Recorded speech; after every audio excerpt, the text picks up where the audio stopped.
अस्सलाम वालेकुम। सेठी से सवाल लेकर मैं हूँ सैयद आयशा नाज और मेरे साथ मौजूद हैं नजम सेठी साहब। अस्सलाम वालेकुम।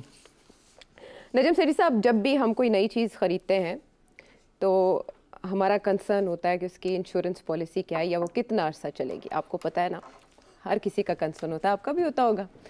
इंश्योरेंस पॉलिसी तो इसी तरह जब कोई हुकूमत नहीं आती है तो सब यही सोचते हैं कि ये कितना अरसा चलेगी, और आपको पता है इसकी इंश्योरेंस पॉलिसी क्या होती है? Same page. यस। यही वजह है कि जब इमरान खान साहब बरसर इक़्तिदार आए तो हर थोड़े अरसे के बाद ट्रायो की एक तस्वीर सामने आना बड़ा अहम होता था। हो गया था। जी, कभी वो GHQ जाते थे, कभी बनी गाला बुला लेते थे, कभी ISI हेडक्वार्टर्स चले जाते थे, तो एक तस्वीर आती थी और दुश्मनों और हरीफों पे धाक बैठ जाती थी, क्योंकि सारे बड़े स्माइल्स कर रहे होते थे। All smiles. यस। ऐसा अच्छा इंप्रेशन जाता था और जल जाते थे जलने वाले। बिल्कुल।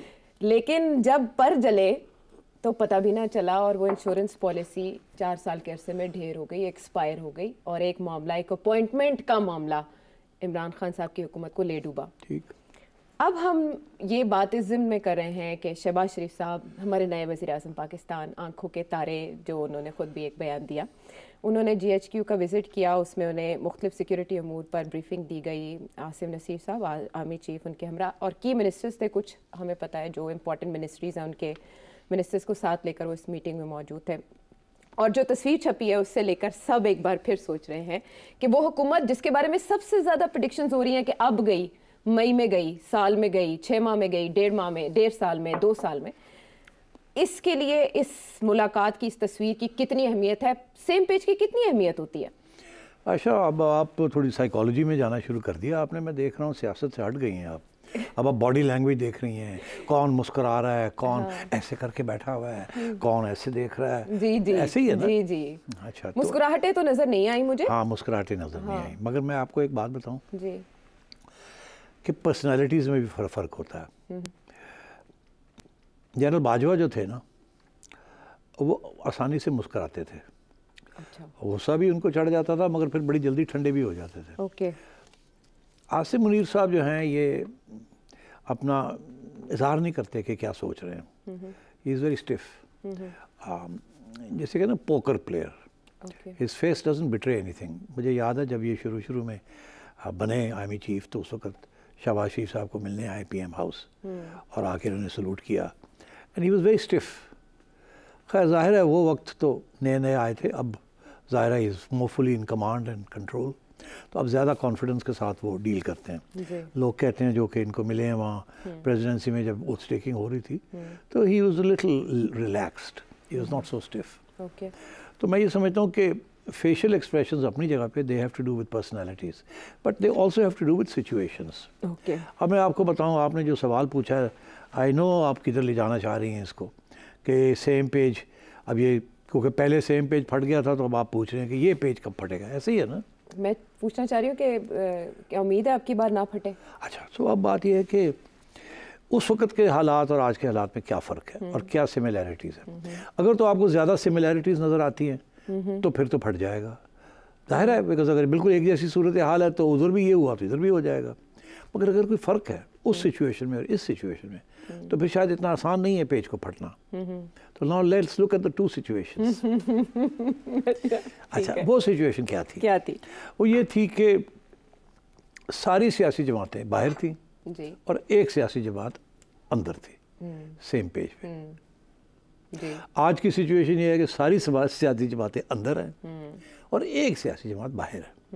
तो इस वक्त तो 9-10 सियासी जमातें जो हैं वो सेम पेज पे हैं जी, जिनके साथ सब सेम पेज पे पहुंच गए हैं विद द एस्टैब्लिशमेंट। जी। उस वक्त सिर्फ एक थी। जी। जो लोग बाहर बैठे हुए थे वो ज़्यादा थे, उनका प्रेशर भी ज़्यादा था, उनकी सपोर्ट भी काफ़ी थी। उसकी वजह ये थी कि सारे मुख्तलिफ लोग जो थे, जो बाहर बैठे हुए थे, सबके साथ खान साहब ज़्यादती कर रहे थे। सो वो सारे सेम पेज पे आ चुके थे।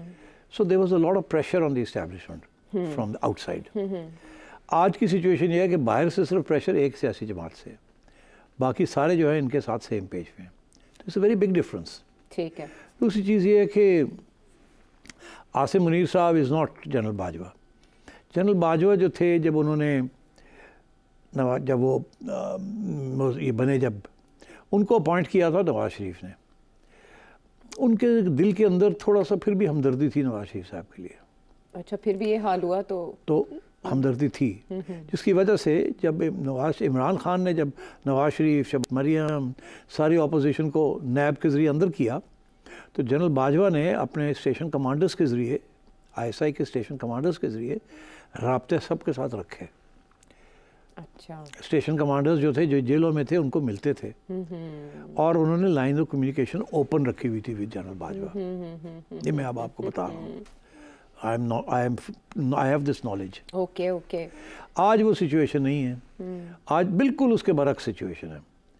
आज आर्मी चीफ जो वो है जिसको इमरान खान ने निकाल दिया था फ्रॉम ISI, तो एक पर्सनल ग्रज भी है वहाँ एक पर्सनल ऑब्लिगेशन थी क्योंकि लगाया था, यहाँ निकाला है तो एक पर्सनल ग्रज भी है दोनों तरफ।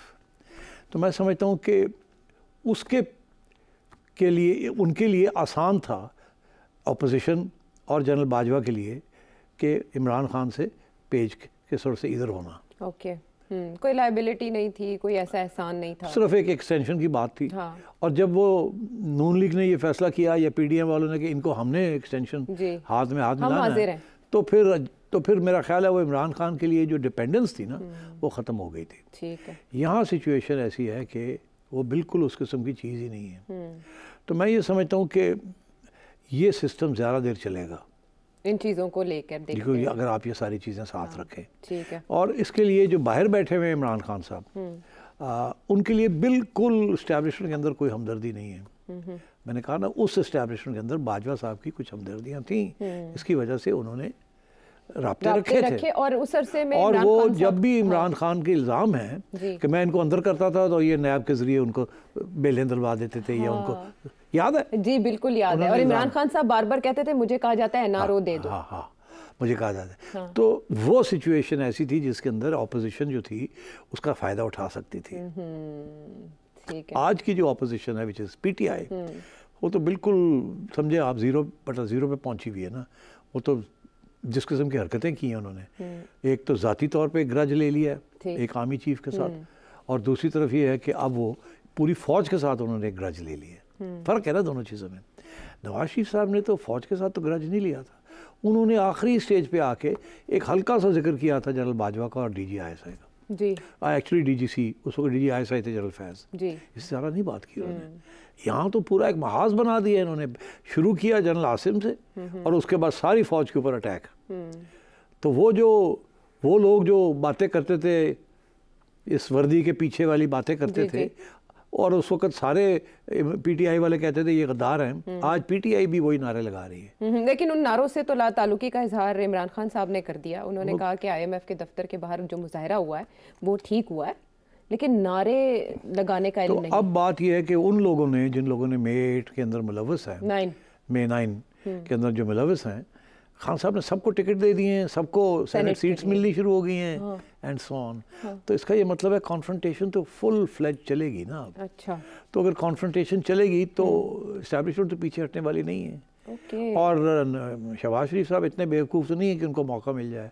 इनफैक्ट शहबाज शरीफ साहब और इस्टेब्लिशमेंट के जो तल्लुकात हैं वो पहले दिन से सबको इस बात का एहसास है, और मैं कहता रहता हूँ कि वो उनको तोड़ना या उनके अंदर दरार लानी बड़ी मुश्किल काम है। अच्छा, ये हर बात शहबाज शरीफ साहब उनकी मानेंगे तो फिर मसला क्या है? फिर हर बात माननी है तो फिर मसला क्या है? इस मीटिंग में भी यही बातें सामने आई हैं कि इकोनॉमिक क्राइसिस के ऊपर शायद कोई ख़ास हुकूमत की तरफ से नहीं कहा गया।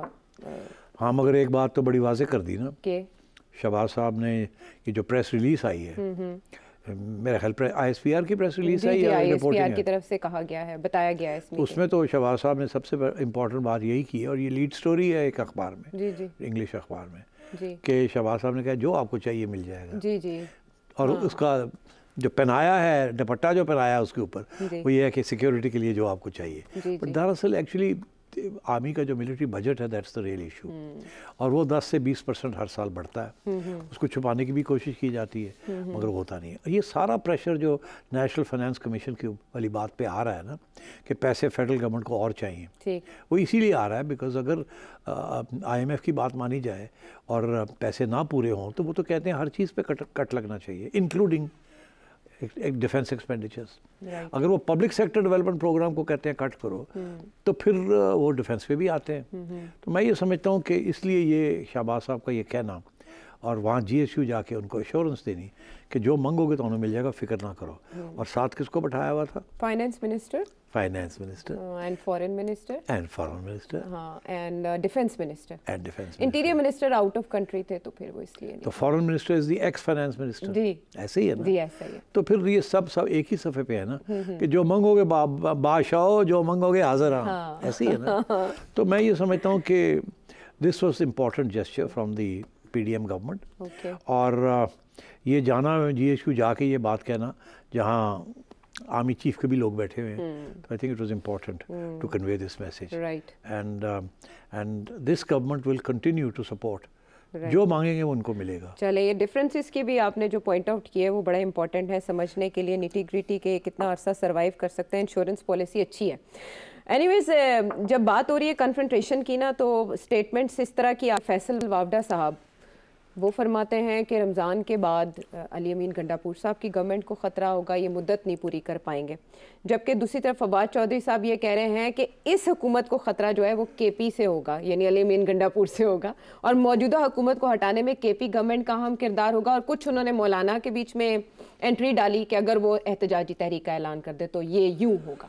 अब मैंने तो अभी कहा कि ये गवर्नमेंट PDM की कहीं नहीं जा रही जी। फवाद चौधरी साहब दुआएं मांगते रह जाएंगे, ये किसने कहीं नहीं जाना। मगर इसके अलावा भी कुछ और डेवलपमेंट्स हैं। क्या? अगर वाडा साहब कह रहे हैं कि गंडापुर साहब नहीं सर्वाइव करेंगे, नहीं ऐसे ही है जी, हाँ। हमने कल के प्रोग्राम में 2 बातें कही थी।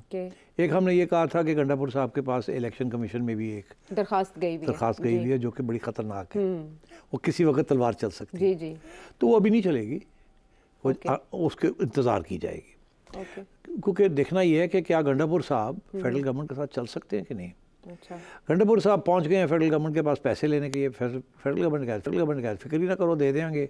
मैं कह रहा हूँ देला नहीं मिलना। और आज इमरान खान की तरफ से भी हमें खबर आई है कि वो भी ये कह रहे हैं आपको कुछ नहीं मिलना। इनफैक्ट वो तो ये कह रहे हैं गंडापुर साहब तुसी गए तो सो पैसे लैंड ठीक है, दोनों मिलने कोई नहीं, तो तुसी होते बड़ी स्माइला शाइला दे रहे सो और बड़े तुसी सॉफ्ट होए सो, इदी की जरूरत थी तस्वीर ने सिर्फ खिंचवाने, यही है ना जी जी। तो अब मैं ये समझता हूँ कि गंडापुर साहब इमरान खान साहब से भी मिलने पहुंच गए बगैर प्रोटोकॉल के, इजाजत लेके अदालत से। वो तो पहुंच गए ना आज। हाँ, तो इसका मतलब है जब वहाँ से निकलेंगे तो या तो इधर जाएंगे या इधर जाएंगे। नहीं, मेरा ख्याल है गंडापुर साहब विल ट्राई टू सर्वाइव। अच्छा, सर्वाइवल का मैकेनिज्म यही है कि ज़्यादा हार्ड लाइन ना ली जाए। मगर उधर असद कैसर साहब जो हैं, जो समझते हैं उनको बनना चाहिए था चीफ मिनिस्टर, तो वो तो गंडापुर साहब को कमज़ोर करेंगे। वो हार्ड लाइन लेंगे और कि पढ़ लड़ो, ये करो वो करो। गंडापुर साहब जो है एक तरफ उनकी पूरी पोजीशन है हार्ड लाइन की, दूसरी तरफ उन्होंने भीख मांगनी है फेडरल गवर्नमेंट से, तो क्या करेंगे। और फेडरल गवर्नमेंट अगर उनको चलाएगी आहिस्ता आहिस्ता आहिस्ता आहिस्ता तो शायद वो ज़्यादा हार्ड लाइन नहीं लेंगे, और अगर लेंगे तो फवाद चौधरी वाली बात जो है वो सामने आ जाएगी। इसका ये मतलब है कि साथ कैसर साहब और गंडापुर साहब हार्ड लाइन लेंगे तो कुछ ना कुछ गड़बड़ करेंगे। जब मतलब हम लॉन्ग मार्च कर रहे हैं, हम बंद कर रहे हैं, हम प्राइम मिनिस्टर आ रहा है उसको मिल नहीं रहे हैं, हम ये कर रहे हैं वो कर रहे हैं, इस किस्म के ड्रामे करेंगे तो उसके साथ तो हालात और ख़राब होंगे। मगर फेडरल गवर्नमेंट के लिए हालात नहीं ख़राब होंगे, इनके लिए हालात ख़राब होंगे। तो इसलिए अगर गंडापुर साहब आउट ऑफ लाइन हो जाते हैं तो इनकी छुट्टी हो जाएगी। और सॉफ्ट लाइनर्स जैसे असद कैसर साहब हैं, जो कि आपको पता ही है, वो तो चाहते हैं कि कोई मुज़ाकरात हों, कोई सॉफ्ट लाइन चले। वो हार्ड लाइन उस वक्त लेते हैं जबकि उनका ख्याल होता है कि अब लेने का वक्त है, otherwise is a soft line है। वो एस्टैब्लिशमेंट के साथ काम करना चाहते हैं। तो ऐसे लोग भी तो है ना PTI में। सारे वकला हज़रात जो हैं उनमें से आधे जो हैं वो तो कहते हैं यार गलछल करो तो सॉफन करो और चलाओ काम को जी जी। तो मैं ये समझता हूँ कि फवाद चौधरी साहब का एक हिस्सा शायद सही हो, दूसरा हिस्सा सही नहीं। ये सही है कि अगर गंडापुर साहब ने सही तरीके से हैंडल ना की तो उनकी छुट्टी हो जाएगी। और मगर ये कि वो कोई लंबा लॉन्ग मार्च कर देंगे, मौलाना फजलुर रहमान अगर लॉन्ग मार्च करे तो मौलाना सूरत सवाल ही पैदा नहीं होता कि PTI के साथ मिल जाए। वहाँ दुश्मनी है बड़ी सीरियस किस्म की। वहाँ मौलाना जो है हर एक के साथ जप्फी डालने के लिए तैयार होंगे, मगर PTI के साथ कभी नहीं करेंगे।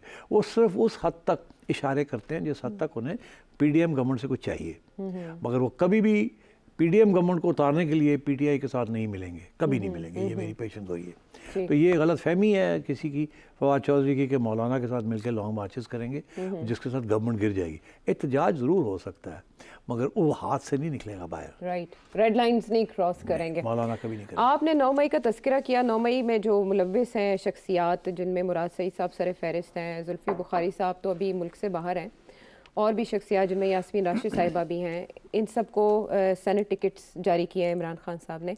लेकिन दूसरी तरफ हम देख रहे हैं कि जो ट्रेंड चला आम इंतखाबात के बाद वो आज़ाद उम्मीदवारों का था। चले जनरल इलेक्शंस में तो हमने बहुत सुना, सेनेट इलेक्शन में हम सुन रहे हैं मोहसिन नकवी साहब भी आज़ाद उम्मीदवार है, फैसल वावडा साहब भी आज़ाद उम्मीदवार है, हमारे ये अभी गुजरे हुए वज़ीर आज़म, ये जो अभी जिनका सेटअप था अनवारुल हक काकड़ साहब, वो भी आज़ाद उम्मीदवार है। ये पहले भी कभी हुआ है आज़ाद हैसियत? नहीं, बलूचिस्तान में होता था। अच्छा। कि आज़ाद उम्मीदवार जो है कोई पैसे वैसे खर्च करके और थोड़ा सा इस्टेब्लिशमेंट का सपोर्ट लेके तो वो खड़े हो जाते थे, बन जाते थे।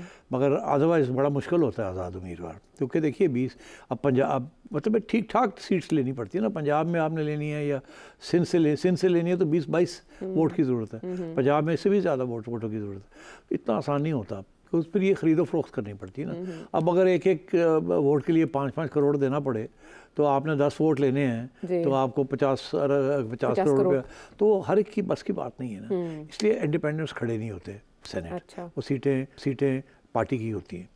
मगर अब ये आपने 3 नाम ले लिए, हो सकता है एक आध और ज्वाइन कर ले इनको। अच्छा। मगर इन 3 नाम जो लिए, इनकी खसूसियत क्या है? ये सारे इस्टेब्लिशमेंट के मोरे हैं।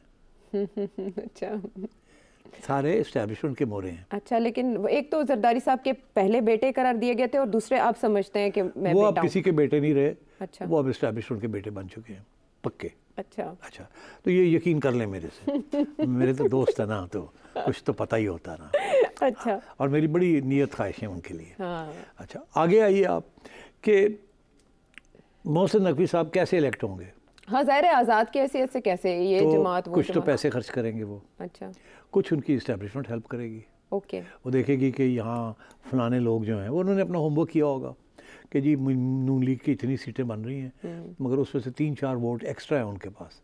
उनको आइडेंटिफाई कर लिया जाएगा कि यार ये बंदा जो है इसको 20 मिले या 24 मिले, ये फिर भी हो जाएगा, तो ये इन दोनों को टाइट किया जाए, उनको 4 पैसे दिया जाए या धमकी दी जाए, उनको इधर ले आया जाए। तो इस्टेब्लिशमेंट इन कमांड होगी इन सब के लिए, वो इनकी इकट्ठे करेंगे इनके लिए वोट्स, क्योंकि इस्टेब्लिशमेंट के लिए ये 3 बहुत अहम लोग हैं, not under estimated.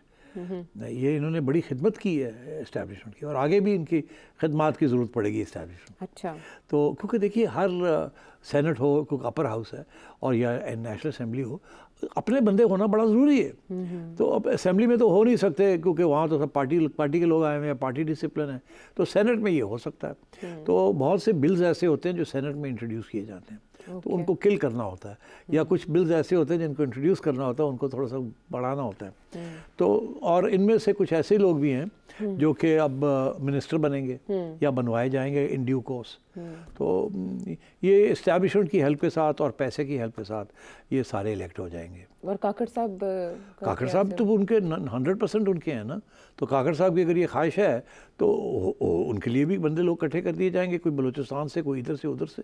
So they will all, if they stand, that means they are going to get elected. Chairman Senate and Deputy Chairman Senate. वो फिर हो जाएगा सारा कुछ, देखा जाएगा। एक दफ़ा सेनेट तो पहुँचे, फिर देखा जाएगा। तो ये 3 तो है, एक आध मैं समझता हूँ और भी निकलेगा। एस्टैब्लिशमेंट किसी को कहेगी खड़े हो जाओ, एंड विल अश्योर देम। वही ना, वो आपने कहा कि देखिए काकड़ साहब के पास तो पता नहीं पैसे हैं कि नहीं है।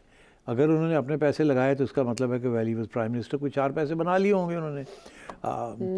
वावडा साहब जो है वो तो काफ़ी अरसे से आउट ऑफ एक्शन है, but he is a very rich man. वो मेरा ख्याल है 25-30 करोड़ तो उनके लिए कोई इशू नहीं है, वो तो निकाल लेंगे, मगर फिर भी और चाहिए होंगे ना।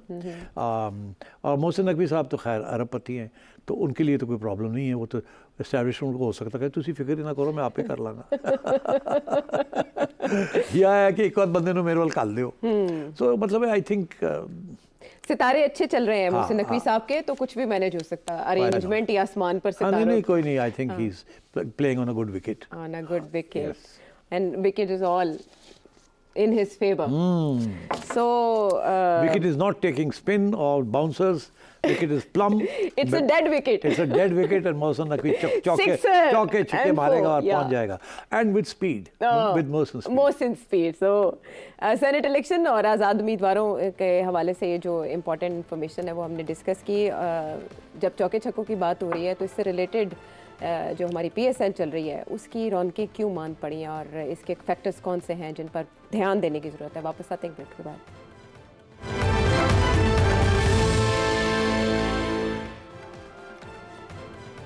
Welcome back to the show. अच्छा, सियासी अबतरी की वजह से ना हम देखते हैं हर शोबा ही मुतासर हुआ है. और पाकिस्तान क्रिकेट बोर्ड की अगर बात करें तो वो भी एक अरसे तक म्यूज़िकल चेयर बना. शायद उसी के असरात हैं कि लोग अब की बार PSL इंजॉय नहीं कर रहे. ये तो आप बताएंगे कि असल वजह क्या है, लेकिन जो सवाल आया है, आपके व्यूअर हैं आपके शो के असद कुरैशी साहब इस्लामाबाद से, वो आपसे एक सवाल पूछ रहे हैं, वो शामिल करेंगे. जी.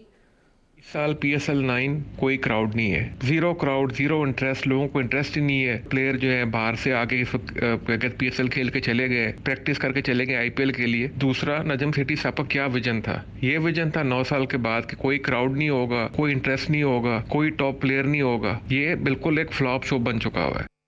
देखिए ज़रा आयशा, मैंने PCB छोड़ा था जून 21 को पिछले साल. उसके बाद मैंने कोई कमेंट्री नहीं की किसी चीज़ के ऊपर. ना मैंने ज़का अशरफ साहब की कारकर्दगी के ऊपर को बात की. और अब मोहसिन नकवी साहब आ गए हैं और जब से आए मैंने कोई बात नहीं की. मगर दुख मुझे बड़ा हुआ है. बहुत सी बातें मेरे अंदर हैं, मैं नहीं करता बिकॉज मैं नहीं चाहता कि लोग ये समझें कि इसलिए मैं कह रहा हूँ कि मैं ख़ुद जाना चाहता हूँ वहाँ और इसलिए मैं नॉक कर रहा हूँ उनको. मगर बात सही है कि PSL बड़ी मेहनत से हमने बनाया था, बड़ी मेहनत से, बड़ी रिस्क लेके और पाकिस्तान लेके आए थे. और इसको एक $multi-million इंटरनेशनल ब्रांड बनाया था. यकीन करें, मैं कभी कभी हंस के कहता हूँ कि मेरी कमर टूट गई थी. जेन्युइनली मेरी कमर टूट गई थी. मुझे बड़ी लंबी चौड़ी फिजियोथेरेपी करानी पड़ी क्योंकि इतने लंबे आवर्स थे, हमें काम करना पड़ता था. कोई छुट्टी नहीं थी. दिन रात, सैटरडे संडे एवरी रात के 1-2 बजे तक भाग दौड़ होती थी. ऐसे हमने इसको बनाया और खड़ा किया और रूल्स बनाए. अब क्या हुआ कि एहसान मानी साहब के ज़माने में 2 दफ़ा PSL पोस्टपोन किया गया या आधा अधूरा छोड़ दिया गया, फिर बाद में कंप्लीट करना पड़ा क्योंकि कोविड के लिए सही तरीके से इंतज़ाम नहीं किया गया. जी बिल्कुल, याद होगा. बिल्कुल. फिर एक दफ़ा दुबई के अंदर भी इनकी जो प्रोडक्शन कंपनी थी वो आखिरी वक्त पे जब ये मामला हुआ कश्मीर वाला, तो उन्होंने आखिरी वक्त पे जो इंडियन कंपनी थी जो इन्होंने PCB ने हायर की थी वो भाग गई. उन्होंने कहा हम नहीं करते. तो इनको रातों रात कोई और कंपनी ढूंढनी पड़ी प्रोडक्शन के लिए. तो उस वक्त भी ख़तरा था कि ये ख़त्म, ये PSL उड़ जाएगा, मगर किसी ने बचा लिया. पाकिस्तानी एक कंपनी थी वो आ गई, उन्होंने कहा हम कर देते. अच्छा. शुक्र करें कि दुबई में था, यहाँ नहीं था. अगर यहाँ होता पाकिस्तान में तो फिर हो ही नहीं सकता था. Bad planning. अच्छा, तो चले वो कोविड की वजह से कुछ बैड प्लानिंग, मगर जो कोविड के लिए जो बबल्स बनाए थे वो भी बैड प्लानिंग की वजह से, बैड ऑर्गेनाइजेशन की वजह से वो वायलेट हुए और लोगों को कोविड हो गया और फिर बंद करना पड़ा. सो अनफॉर्चुनेटली वो दिन है और आज का दिन है कि एक ही PSL ठीक हुआ है. वो PSL 8 था, जबकि दिसंबर 22 को मैं वापस PCB गया और उसके बाद 1.5 महीने के अंदर अंदर टाइम था PSL करने का. जी. तो जब मैं वहाँ पहुँचा तो मुझे ये कहा गया कि जी रमीज़ राजा साहब का कोई ख़ास इंटरेस्ट नहीं था PSL में, वो और लीग्स में इंटरेस्टेड थे और उन्होंने कोई ख़ास बजट भी नहीं दिया इसको करने के लिए. अच्छा. और हम बिल्कुल प्रिपेयर्ड नहीं हैं, ये मुझे कहा गया. अब हकीकत क्या थी क्या नहीं थी मैं नहीं कहता, मगर जो मैंने देखा, जब बजट देखा मैंने, तो मैंने कहा यार इस बजट के साथ तो आप एक ऑर्डिनरी मैच नहीं कर सकते.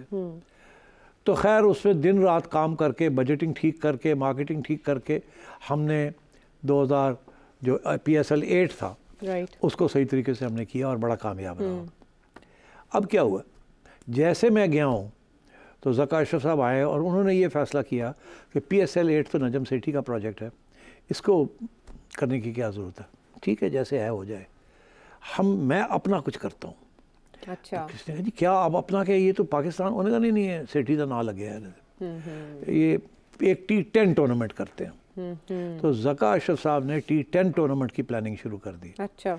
और उन्होंने एक और प्राइवेट सेक्टर लीग की इजाज़त देनी शुरू कर दी, जो कि PSL के साथ कंपटीशन में आ गई थी सिंध के अंदर। ओके। क्योंकि वो जरदारी साहब को प्लीज़ करना चाहते थे, तो कुछ उनकी सिफारिश की वजह से एक T10 लीग खड़ी हो गई वहाँ सिंध के अंदर, जिसको सिंध गवर्नमेंट सपोर्ट कर रही थी, और एक PSL की कंपटीशन में एक T10 लीग की तरह तैयारियाँ होनी शुरू हो गई। मेरे ज़माने में जो लोग आए थे T10 करने के लिए, मैंने ना कर दी थी। मैंने कहा था ये T10 इज़ नो क्रिकेट, ठीक है, ये we are a serious cricketing playing nation, हम ये 3 फॉर्मेट्स ही खेलेंगे और कोई ऐसी नई डेवलपमेंट नहीं करेंगे जिसके साथ हमारी ये 3 फॉर्मेट्स को कोई ख़तरा हो। T10 जो है is not really cricket, gulli danda है। तो और अभी तक ICC ने इसको ओके नहीं किया है, it's not an official format. एक दो चल रही हैं दुबई में, मगर that's not a cricket home as such, imported चीज़ें वहाँ। अब बात यह है कि इन्होंने PSL को इग्नोर कर दिया। अब जब मैं वहाँ पहुँचा हूँ तो मैंने जब देखा कि यार ये अगला PSL जो है वो कैसे होगा, तो पता यही चला कि जी कोई बजट नहीं छोड़ा हुआ इन्होंने। जैसे रमीज़ राजा साहब ने इग्नोर किया था, ज़का अशरफ साहब ने भी इग्नोर किया। तो मैंने फिर इनसे कहा कि इसको बजट को इंक्रीज़ करें, ठीक है, और मगर मैं तो फिर रह नहीं सका वहाँ, आई हैड टू लीव। तो ये जो PSL हुआ है, इसके अंदर जब ये ज़का अशरफ साहब गए हैं तो कोई बजट नहीं छोड़ा था। और जब ये पहुँचे हैं मोहसिन नकवी साहब, तो इनको जो ब्रीफिंग दी गई वहाँ, मेरी इतला के मुताबिक उनको कहा गया जी कि PSL हम कैसे कराएंगे, ज़का अशरफ साहब तो पैसे दे के ही नहीं गए।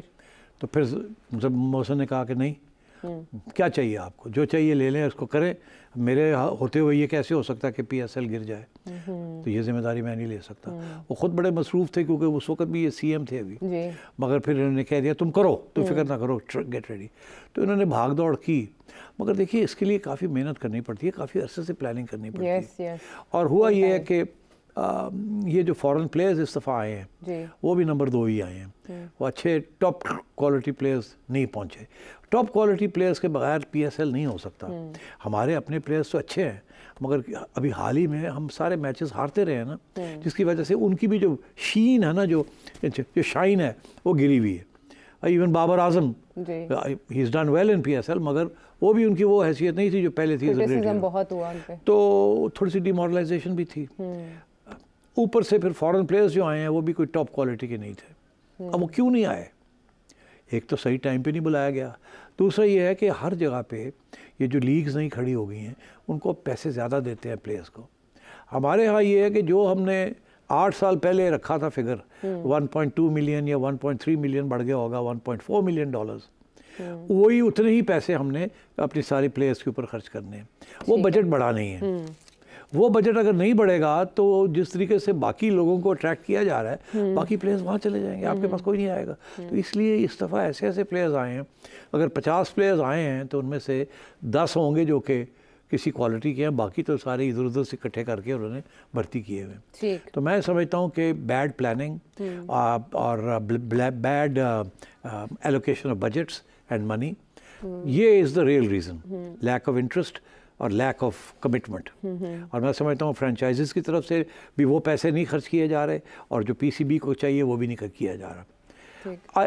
अब अगर आप PCB को ये बात कहते हैं, समझाते हैं, तो वो आगे से जो जवाब मिलता है वहाँ से वो ये कहते हैं और जी रमज़ान है, इलेक्शन भी हुए हैं, इलेक्शन थे, सड़कों पे एहतजाज हो रहे थे, है कुछ फाइनेंशियल इश्यूज, वैसे इकोनॉमी बैठी हुई है, तो वो ये सारे रीजंस देते हैं। मगर मैं समझता हूँ they are not good enough. हमारे ज़माने में भी टेररिज्म बड़ी सब याद नहीं था आपको, कितनी टेररिज्म थी। यहाँ सिक्योरिटी के लिए एक राउंड पे स्टेडियम के एक राउंड पे पुलिस होती थी, दूसरे राउंड पे रेंजर्स होती थी, तीसरे राउंड पे आर्मी के ट्रूप्स होते थे, और फिर जाके हम सिक्योरिटी के करके और आते थे और हाउसफुल होते थे। ऐसे ही याद है, मुझे याद है भी उस ज़माने में बिल्कुल मुझे याद है कि उस वक्त शहबाज शरीफ साहब चीफ मिनिस्टर थे और बम फट रहे थे यहाँ, और मैं कह रहा था जी कि मैंने PSL को पाकिस्तान, तो मुझे उन्होंने कहा कि यार इसकी जिम्मेदारी कौन लेगा, अगर कोई बम फट गया तो क्या होगा?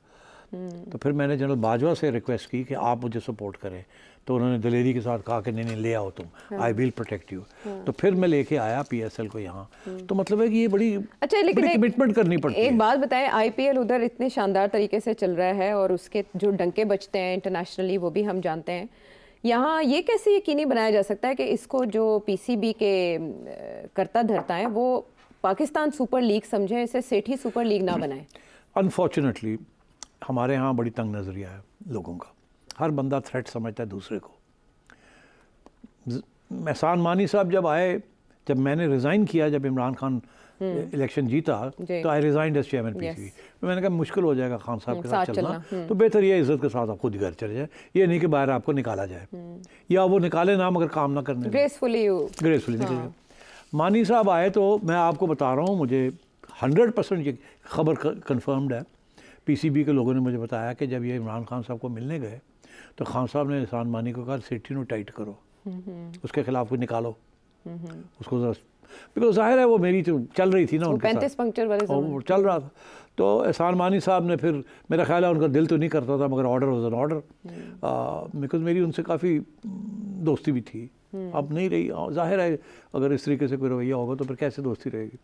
तो उन्होंने फिर छोटी मोटी गड़बड़ की, अब मैं उधर नहीं जाऊँगा, जिसके साथ मेरे उनके साथ तल्लुकात ख़राब हो गए और फिर आज तक ठीक नहीं हुए। इसी तरीके के साथ ज़का अशरफ साहब अब जो आए हैं, उसी ड्रामा उसी किस्म की मेरे ख़िलाफ़ इन्होंने कार्रवाइयाँ की हैं। मैं बाहर बैठा हूँ, मैंने कुछ नहीं कहा, और इन्होंने मेरे ख़िलाफ़ कभी इधर से ऑडिट करवाओ, कभी ये करवाओ, कभी वो कराओ, इस किस्म की हरकतें कर रहे हैं और इन्फ्लुएंस करने की कोशिश कर रहे हैं मेरे ख़िलाफ़।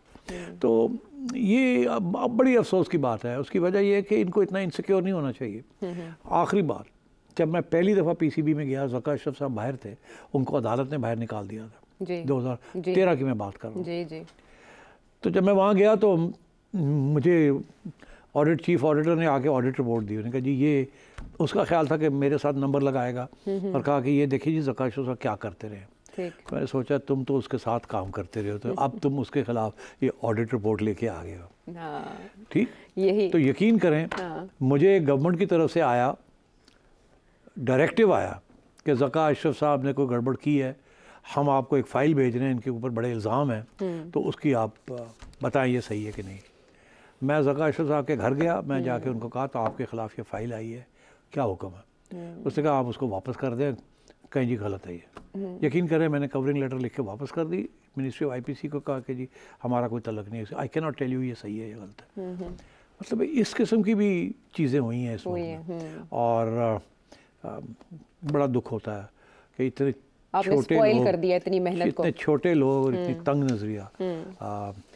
इतना बड़ा, इतना पाकिस्तान का इदारा है, उसके लिए हमें काम करना चाहिए। ये नहीं कि सियासी जमातों की भर्ती करें और अपने पर्सनल लोग यार दोस्त ला के यहाँ फिट करें।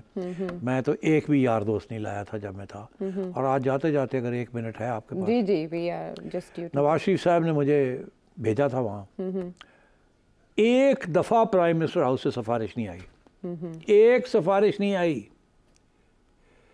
मुझे लोग कहते थे सिफारिशें आएंगी तो क्या करोगे, एक सिफारिश नहीं आई। इंडिपेंडेंटली उन्होंने आपको, उन्होंने मुझे कहा कि जब तुम प्रोफेशनली चलाओ इसको। दूसरी बात मैं आपसे करूं, इस दफ़ा जब शहबाज शरीफ साहब ने मुझे लगाया तो बातों बातों में शहबाज साहब ने कहा कि चीफ ऑपरेटिंग अफसर अगर आप इजाज़त दें सेठी साहब तो मैं किसी को रेकमेंड कर दूँ। अच्छा, तो अब मेरी तो थोड़ी सी मैं मारेंगे शुरू से ही गड़बड़ होने लगी। अच्छा, तो मैं ज़ाहिर मैं क्या कहता, मैं जी जी ऑफ कोर्स। तो उन्होंने एक साहब का नाम लिया, ठीक है, और उनके सिफारशी जो थे वो साथ बैठे हुए थे, अब छोड़ दे कौन थे वो। अच्छा, तो मैंने कहा जी जो एक्चुअली चीफ ऑपरेटिंग ऑफिसर जो होता है ना, CE, वो तो है हमारे पास। हाँ। CEO होता है, तो कहने लगे वही CEO को लगा दें इनको, आप तो चेयरमैन है ना, तो उनको CEO लगा दें। तो मैंने कहा कि मियाँ साहब वो PCB कॉन्स्टिट्यूशन के अंदर चेयरमैन ही CEO होता है। तो कहने लगे अच्छा तो आप CEO भी होंगे? मैंने कहा जी मैं चेयरमैन CEO। तो कहने लगे तो फिर CEO लगा दें। मैंने कहा मियाँ साहब माजरत के साथ, ये पहले भी PCB में हो चक्कर लगा चुके हैं। अच्छा, वहाँ भी ये इन्होंने सर्व किया पहले, तो मुझे अपनी टीम चाहिए। तो आई बी ग्रेटफुल अगर आप मुझे इजाज़त। तो in all bigness he sir नहीं फिर ठीक है आप अपनी टीम रखें। तो मैं ये कह रहा हूँ कि मियाँ साहब ने तो कभी ये कहा भी नहीं छोटे मियाँ साहब ने कहा, मगर जब मैंने एक्सप्लेन किया तो वो समझ गए, वो समझ गए, नहीं यू डू आप अपने। तो मतलब है कि और इधर से इमरान खान साहब बनी गाला से बैठ के पीसीबी को एहसान मानी के ज़माने में और रमीज़ राजा के ज़माने में बना रहे थे। चलाया भी खुद करते थे, पहुंच जाते थे वो ड्रेसिंग रूम में भी, लेकिन मेहनत से बनाया गया एक प्रोजेक्ट था जिसको उजाड़ने में या इतना वीरान करने में मेहनत नहीं लग रही, बल्कि नेगेटिव सियासी अज़ाइम जो ग्रजेस हैं वो निकल रहे हैं। वापस आते हैं हम एक ब्रेक के बाद।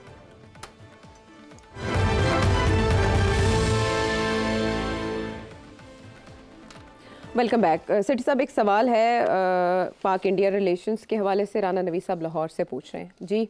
आइंदा पाकिस्तान और इंडिया के रिलेशनशिप क्या होंगे और किस तरह ये ताल्लुकात बहाल हो सकते हैं?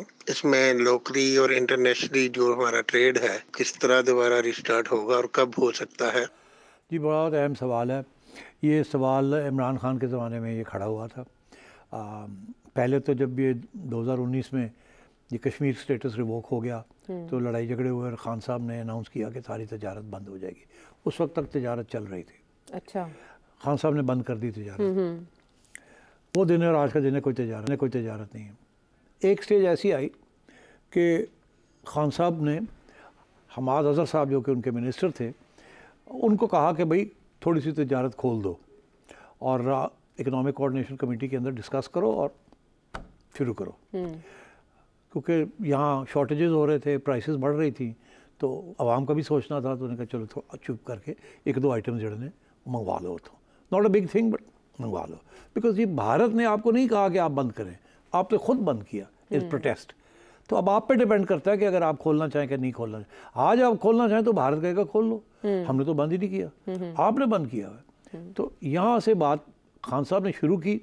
फिर किसी ने खान साहब को कहा कि ओए ना करो, बाहर ऑपोजिशन जो बैठी हुई है उन्होंने आपको इंडियन एजेंट ये वो, आपने तो इतनी गालियाँ दी हुई हैं नरेंद्र मोदी को, और आज आप फिर तजारत खोल रहे हैं। और वो लोग कहेंगे कश्मीर भूल गए हो तो ये क्यों कर रहे हैं आप? तो खान साहब ने यू टर्न ले लिया। हालांकि अनाउंसमेंट हमाद अज़हर ने कर दी थी, कर चुके थे अखबार में कि हम करने लगे हैं। खान साहब ने यू टर्न ले ली। जब खान साहब ने यू टर्न ले ली, ये हुकूमत जब आई तो इन्होंने कहा हम तो रिस्क नहीं ले सकते, खान बाहर बैठा है, खान ने हमारी धज्जियाँ उड़ा देनी है। उन्हें कहना कि मैंने नहीं की तो कश्मीर को भूल गए आप। तो ये कश्मीर का जो मामला है ना, इसको कोई नहीं भूल सकता, भूलना भी चाहे तो नहीं भूल सकते। तो अब अर्ज़ ये है कि इस हुकूमत के लिए भी वही प्रॉब्लम है कि क्या ये जैसे कहते हैं ना कड़वा घूट करके अपनी पोजीशन को वापस ले लेंगे या नहीं लेंगे, और लेके तो फिर आवाम के लिए कुछ तजारत शुरू करेंगे।